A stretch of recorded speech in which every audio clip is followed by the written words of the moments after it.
भगवान की। खाया श्री कृष्ण ने और डकार ली उनके भक्तों ने। ये है संत भगवंत में अंतर निरंतर नहीं। भगवान के स्वरूप ही भगवान के भक्त हो जाते हैं। तो 12 वर्ष तक की जो लीला है वो बड़ी अद्भुत लीला है। इस लीला में अनेक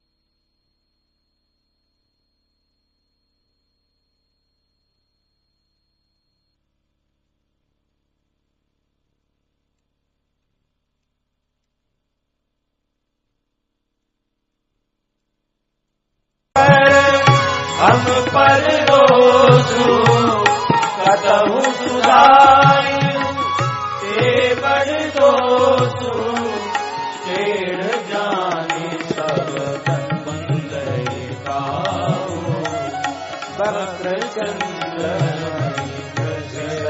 नाराऊ राम कहे मुनीसा कर कुठार आगे शीसा यही रिस जाई कोई स्वामी मुजानिय आपन अनुगामी प्रभु ही सेवक कहीं समर बस तजहु भी प्रवर वेद विलोके कहि कछु बालक नहीं दो।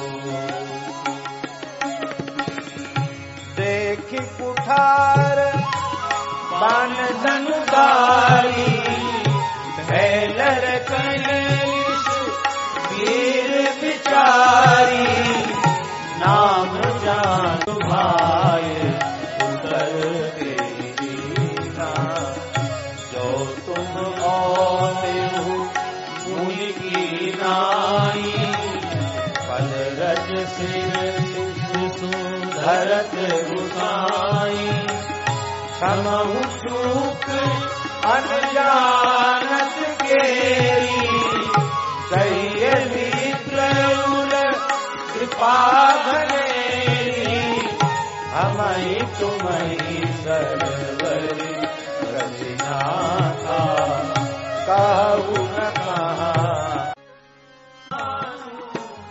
समझते न चतुरंग सुहाई महामही भय परुआई मैं यही परसु काटी बलि दीने समर जग जप कोटिन कीने मोर प्रभाव विदित नहीं गोरे बोले सिमिदर वेद के भोरे भंजे उचाप दावर बाड़ा अमिति मनऊ जीत जगु धारा राम कहा मुनि कहु विचारी विषय बड़ी लघु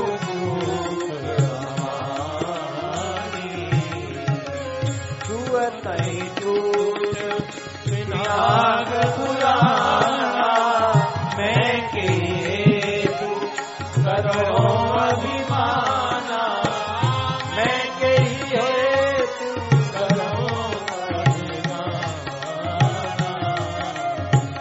मैं के तू करो अभिमाना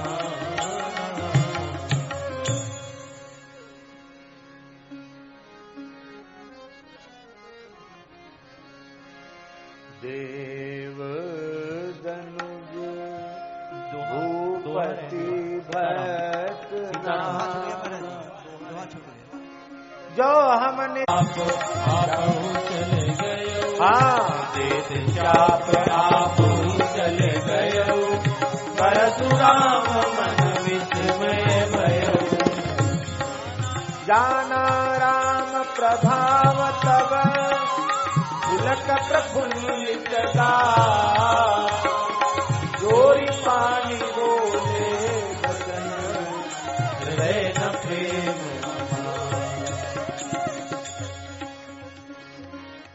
जय रघुवंश बनज बन भानु। श्री राम जय जय जय राम। गहन दहन कुल दहन कृषानु। श्री राम जय जय राम। जय सुरभि प्रधेनु हितकारी। श्री राम जय जय राम।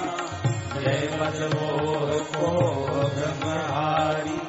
श्री राम जय राम।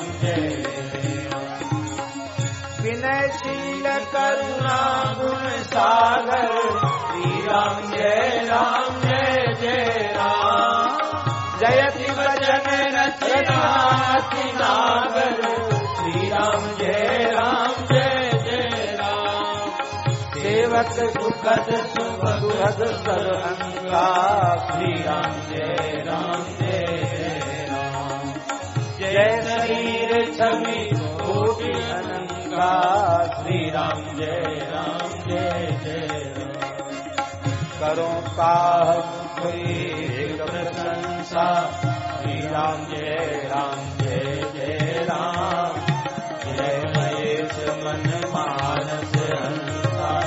श्री राम जय राम। अनुचित बहुत ज्ञाता। श्री राम जय जय राम। ब्रह्म क्षमा मंदिर तुम भ्राता। श्री राम जय जय राम। कही जय जय रघुकुल के तू। श्री राम जय जय राम। रघुपति गए बनई तप हेतु। श्री राम जय अब भय कुटिल मही पटिराने। श्री राम जय राम। जनता कायर गवई पराने। श्री राम जय राम। देवन दीनी दुंदुभी। प्रभु पर बरसई धूल।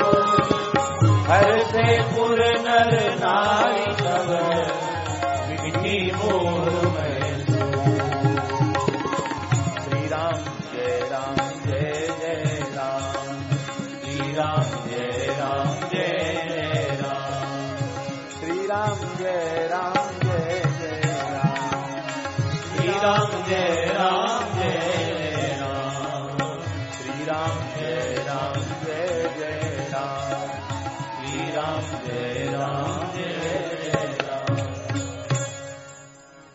श्री गणेशाय नमः। श्री जानकी वल्लभो विजयते। श्रीमद् रामचरितमानस द्वितीय सोपान। श्री अयोध्या कांड। मंगलाचरण। यस्यांके च विभाति भूधर सुता। देवापगामस्तके भाले बाल विधुर गले च गरलम। यस्योरसिद्यालरा सोऽयं भूति विभूषणः। सुरवरः सर्वाधिपः सर्वदा। शर्वः सर्वगतः शिवः शशिनिभः। श्रीशङ्करः पातु माम्। श्री शंकर आत्मा।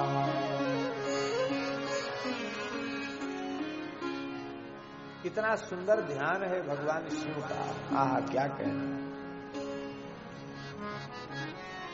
यस्यांके च विभाति भूधर सुता, जिनकी अंक में अर्थात गोद में भूधर सुता पर्वतराज हिमालय की पुत्री भगवती अन्नपूर्णा पार्वती जिनकी गोद में शोभायमान हो रही है।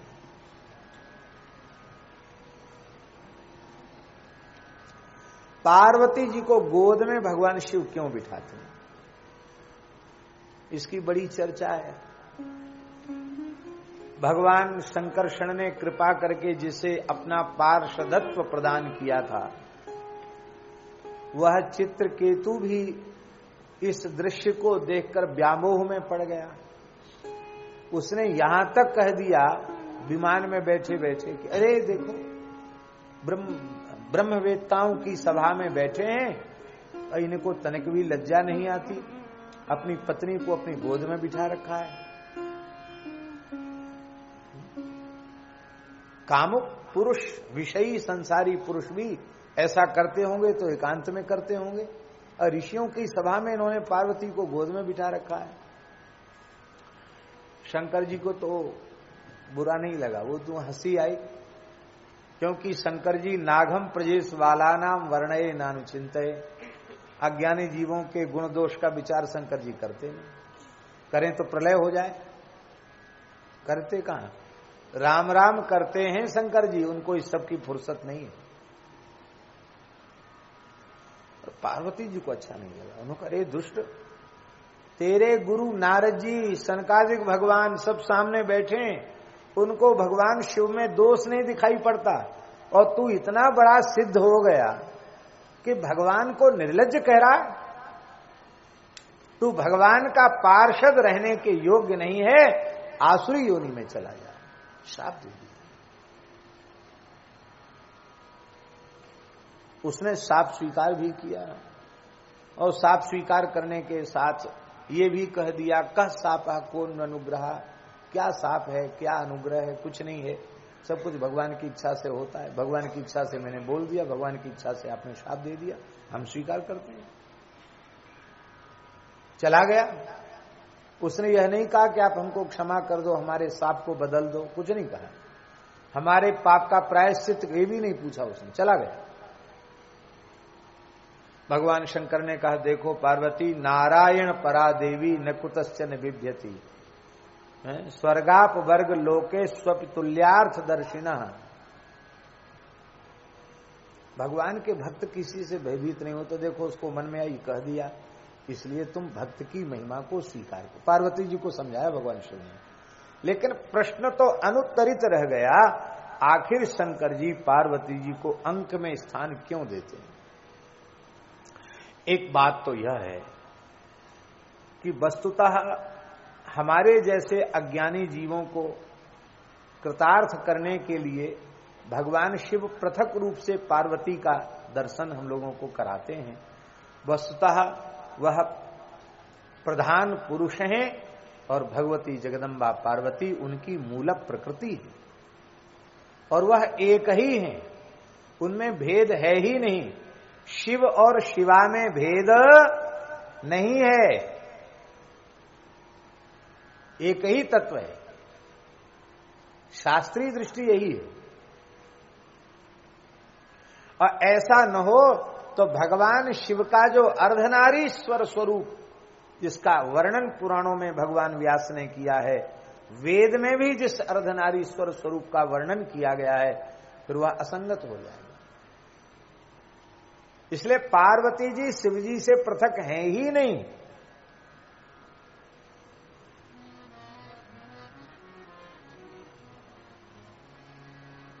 तत्व की दृष्टि तो ये है। इसलिए भगवान शिव की वह अंक में बैठी हैं तो क्या अनुचित है। दूसरी बात यह है कि भगवान शिव केवल पत्नी मानकर उनका आदर कर रहे हो, उनको अपनी प्राण बल्लभा, अपनी मूल प्रकृति मानकर आदर कर रहे हो, ये बात नहीं है। भगवान शिव का प्रेम किससे है? भगवान शिव प्रचेताओं से कह रहे हैं श्रीमद् भागवत जी के 4थे स्कंध में। पूरा श्लोक नहीं बोलेंगे, केवल एक चरण। भगवन्तं वासुदेवं प्रपन्नः सप्रियो हि मे।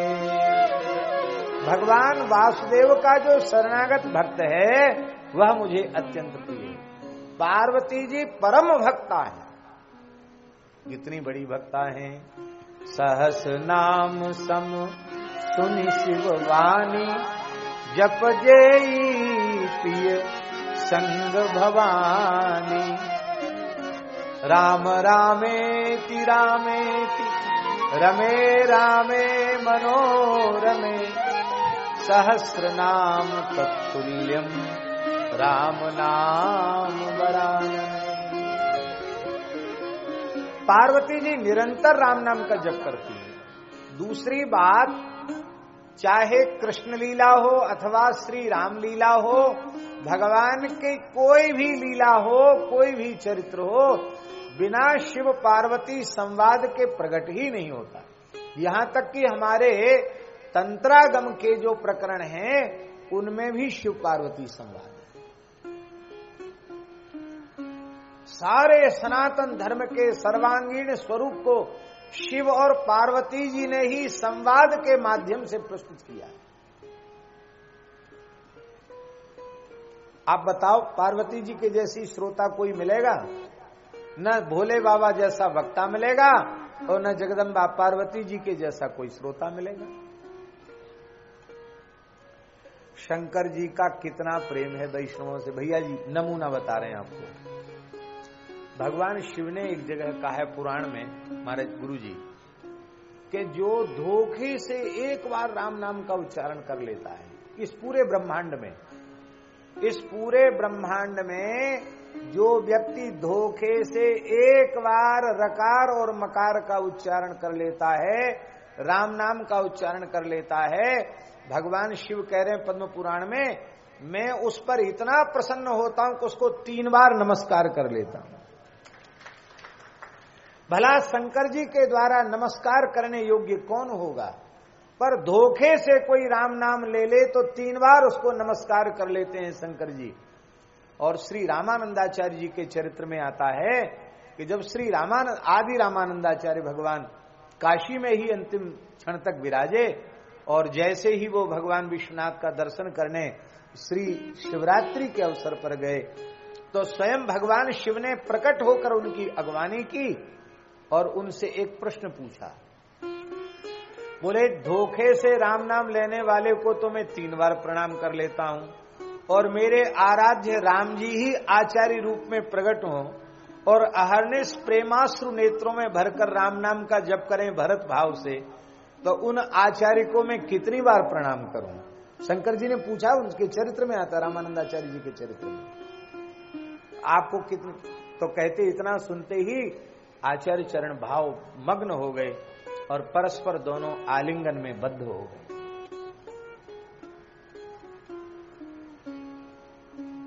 और तीसरी बात सुन लो, भक्तमाल के अनुसार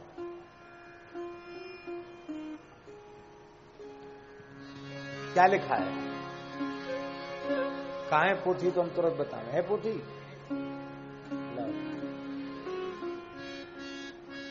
शिवजी का भक्त प्रेम।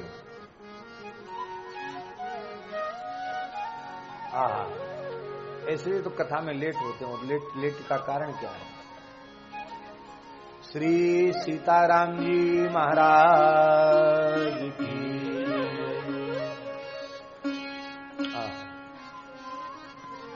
चले जात मग उभे तेरे शिव दीठी परे, करे पर नाम भक्ति लागी प्यारी है। पार्वती पूछे कि ये कौन को जू कहो मोको, दिखत ना जन को अब सो उचारी। बरस हजार 10 बीते, कहाँ भक्त भयो नयो और हुए दूजी, और बीते धारी है।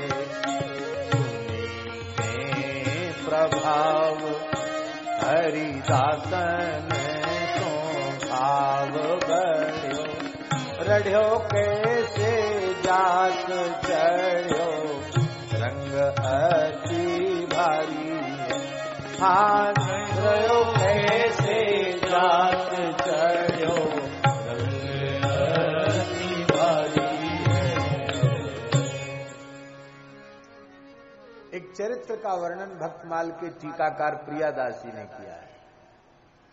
भगवान शिव नंदीश्वर पर विराजमान होकर भगवती जगदम्बा पार्वती जी के सहित जा रहे थे मार्ग में, तो उभय खेरे दीठ परे, 2 खेरे, खेरे माने स्थल विशेष, जहां कुछ ऊंचाई जैसा था, टीला जैसा था, कुछ पेड़ पौधे लग रहे थे, ऐसे अलग अलग दूरी पर 2 खेरे दिखाई पड़े।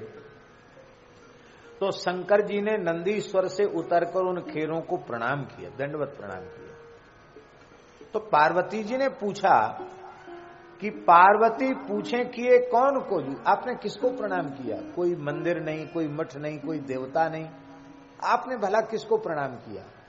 तो शंकर जी ने कहा कि देवी इस रहस्य को ज्यादा गहराई में उतर के मत पूछो। नहीं नहीं महाराज, आप अकारण तो प्रणाम नहीं कर सकते हैं, आप बताइए आपने किसको प्रणाम किया? तो शंकर जी ने कहा बरस 1010 बीते तहां भक्त भयो। पहले स्थल पर जो मैंने प्रणाम किया वहां 10,000 वर्ष पहले भगवान का एक महान भक्त हुआ था और भजन करके उसने भगवत साक्षात्कार प्राप्त किया और वो भगवान के नित्य धाम में प्रतिष्ठित हो गया। कितने वर्ष पहले? 10,000 वर्ष पहले। लेकिन वह भक्त जिस स्थल पर बैठकर उसने भजन किया वह स्थल इतना पवित्र हो गया कि प्रणाम किए बिना हम बढ़ जाते तो भक्ति की अवज्ञा हो जाती। अच्छा महाराज, 10,000 साल पहले भक्त को 10,000 साल पहले चला गया भगवान के धाम, तो शंकर जी प्रणाम करते हैं।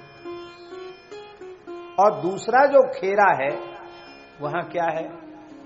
बोले भगवती 10,000 वर्ष बाद एक भक्त प्रकट होगा और इसी जगह पर आकर बैठकर भजन करेगा और यहीं से वैकुंठ प्रयाण करेगा। अभी भक्त पैदा ही नहीं हुआ, 10,000 वर्ष बाद उत्पन्न होगा, तब घर छोड़ के वैराग्य पूर्वक यहां भजन करने आएगा। और अभी आया नहीं भक्त, 10,000 वर्ष पीछे आएगा और उसके आने का इस स्थल पर पहले से ही निश्चय हो चुका है। इस निश्चय के कारण वह स्थल इतना पवित्र हो गया कि मैं बिना प्रणाम के चला जाऊंगा। दूसरों को तो ज्ञान नहीं है पर मुझे तो ज्ञान है, परमात्मा है, उनका ज्ञान तो अबाधित है, उसमें बाधा है नहीं, तो मैं बिना प्रणाम के चला जाऊंगा तो भक्त की अवज्ञा हो जाएगी। तो प्रियादासी कहते हैं यह सुन करके पार्वती जी का भक्तों के प्रति बड़ा भाव जागृत हो गया। तो हमारे निवेदन करने का प्रयोजन ये है कि उन भक्ताओं में सिरमौर हैं भगवती पार्वती, निरंतर नाम जप करती, निरंतर कथा सुनती हैं, तो भगवान शंकर को जरूर भाव ये बढ़ा होगा कि ये इतनी श्रेष्ठ भक्ता हैं, ये हमारे बगल में समान आसन पर बैठे तो भक्त का सत्कार जैसा मेरे द्वारा होना चाहिए वैसा नहीं होगा, इसलिए ये तो मेरी अंक में विराजें, मेरे आसन से कुछ ऊपर बैठें तो इस भक्ता का सत्कार हो पाएगा। तो भगवान शिव उनके सत्कार की भावना से उनको अंक में बिठाते हैं। वे निर्विकार परब्रह्म है, निर्विकार परमात्मा, उनमें विकार कहां से आया?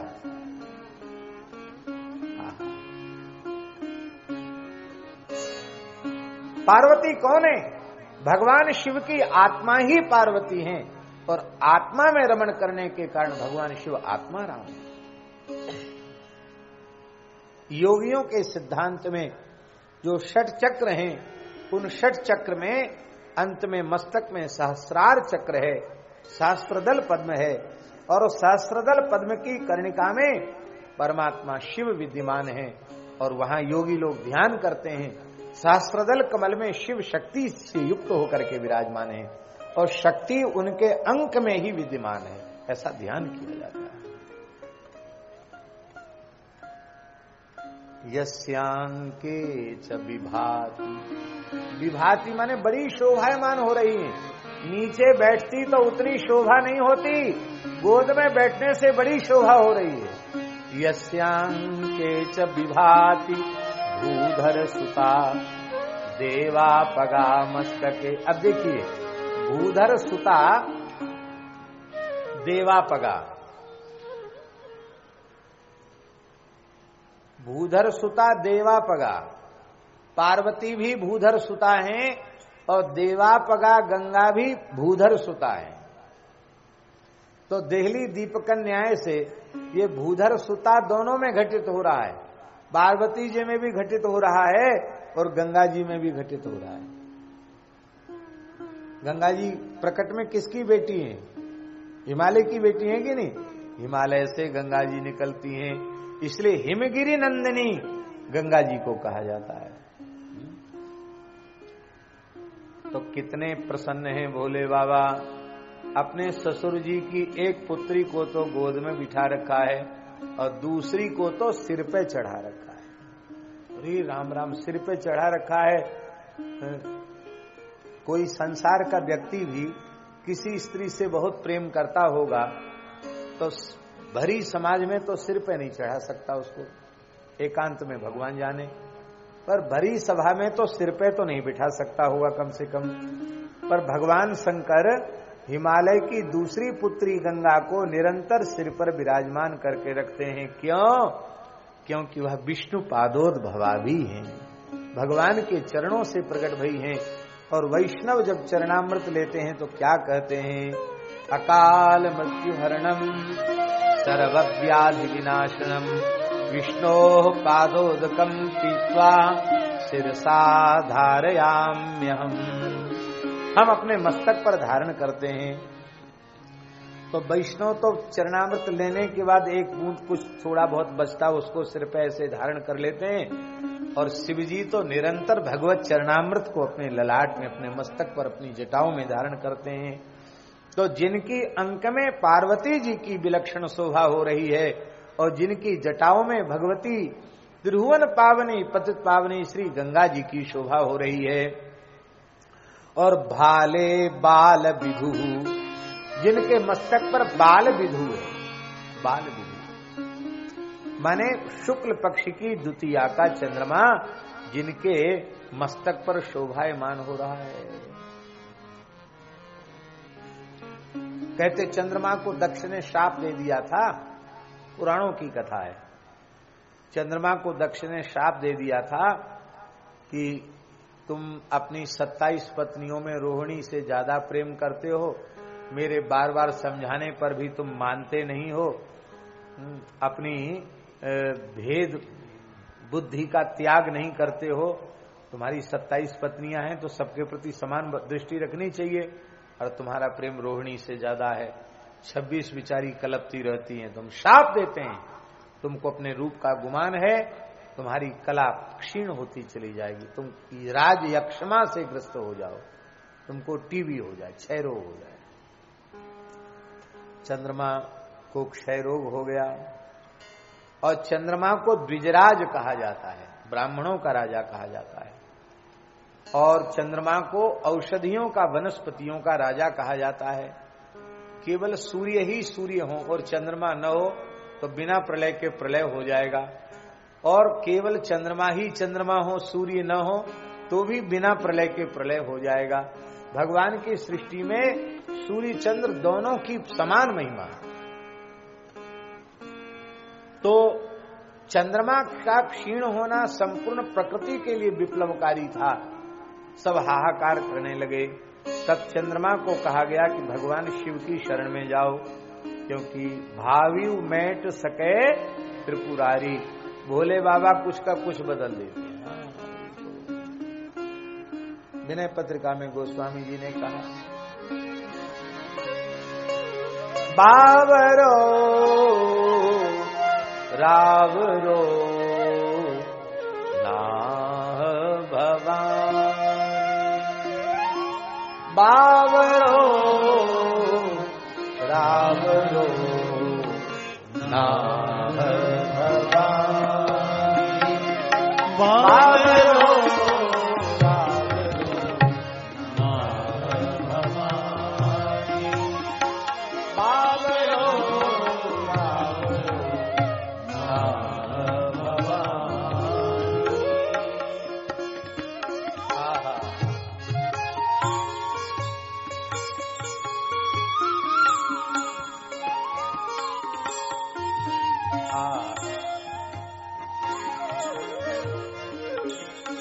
बावरो भवानी, बावरो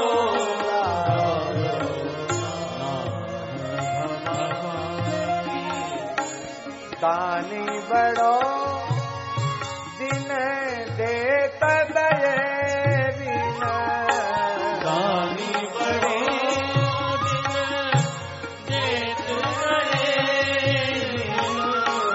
वेद बड़ाई भारी, वेद बड़ा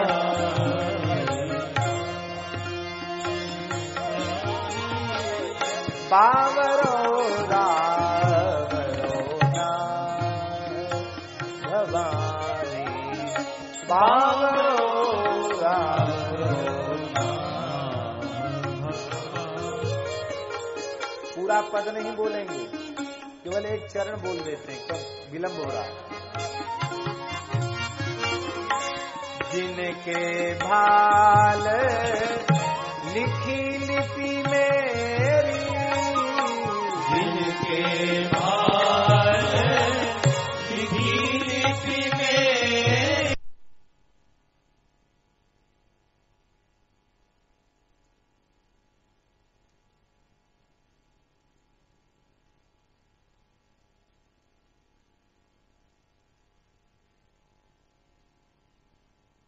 लिखी लिपि मेरी,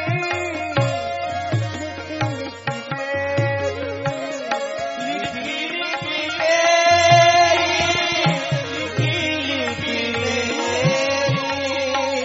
सुख की नहीं निशानी, सुख की नहीं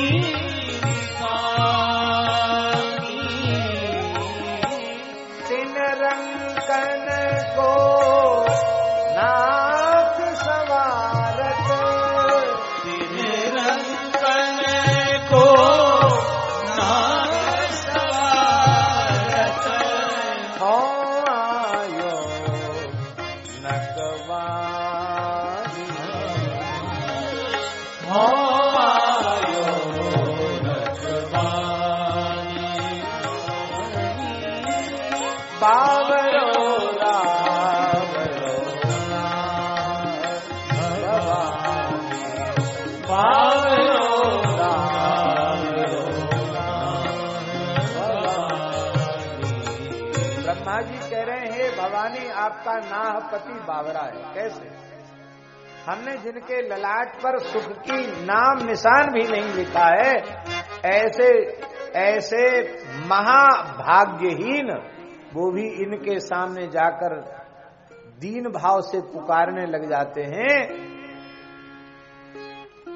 तो तीन रंकन को नाक समारत, उनके लिए नया स्वर्ग बना देते हैं ये।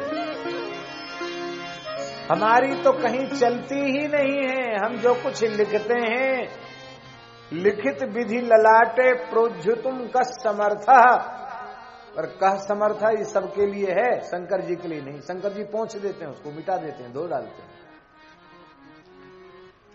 तो हे पार्वती जी, हमारे तो नाकों दम आ गई, हो आयो नकवानी।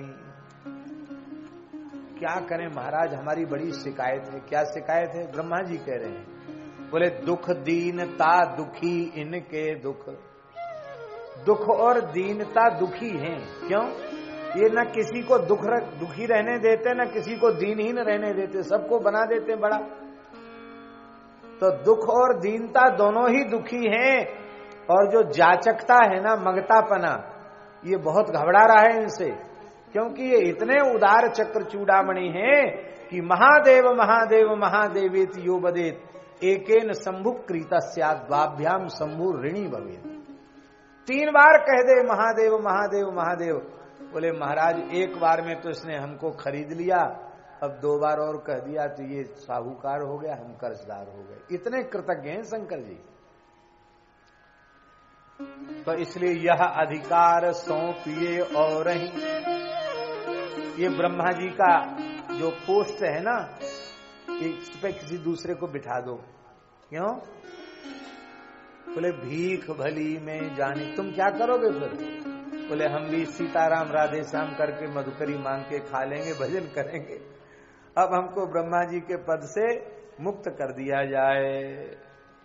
तो कहते प्रेम प्रशंसा विनय व्यंग जुत सुन विधि की बरबानी, तुलसी मुदित महेश मन ही मन जगत मात मुस्कानी। ये व्यंग व्याज स्तुति ब्रह्मा जी ने जो भगवान शिव की गोस्वामी तुलसीदास जी कहते हैं, शंकर जी मुस्कुराने लगे और जगदम्बा पार्वती जी भी हंसने लगी। बोलो भक्तवत्सल भगवान की। शंकर जी सबका शाप ताप संताप मेट देते हैं। चंद्रमा ने उपासना की। कहां की उपासना? चंद्रमा ने प्रभासक क्षेत्र में उपासना की। और अंत में जब वे एकदम मरणासन्न हो गए, भगवान शिव को आर्त भाव से पुकारा, तो भगवान शिव सोमनाथ ज्योतिर्लिंग के रूप में प्रकट हो गए। बोलो सोमनाथ भगवान की जय। और चंद्रमा की कला एकदम क्षीण हो गई थी, भगवान शंकर ने उठाया और अपने ललाट पर धारण कर लिया।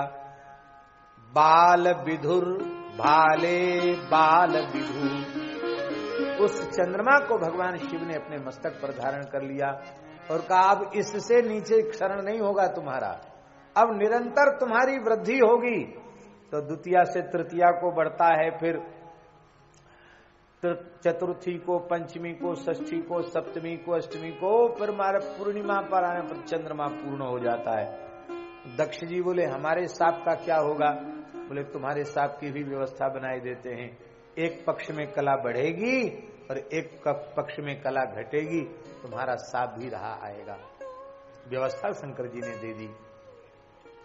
और देखो पूर्ण की पूजा सब जगह होती है भैया जी, अपूर्ण की पूजा होती है कहीं? लेकिन द्वितीया के चंद्रमा का सब दर्शन करते हैं, पूर्णिमा का भले ही न करें।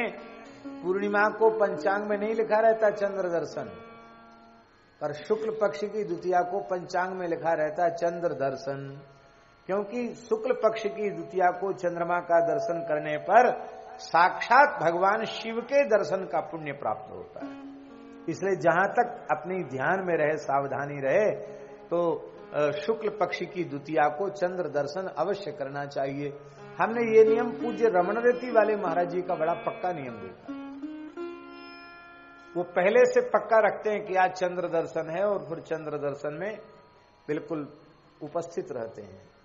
और ऐसे नहीं एकांत में चले जाएंगे, चंद्रमा का दर्शन करेंगे, चंद्रमा को अर्घ देंगे, पूजन करेंगे, और जब तक चंद्रमा का दर्शन तो रहे तब तक जप करते रहेंगे, फिर साष्टांग प्रणाम करेंगे। ये हमने अनुभव किया। यही संतों के द्वारा ही सनातन धर्म की रक्षा होती है, नहीं हम लोग तो सब भूलते चले जा रहे हैं।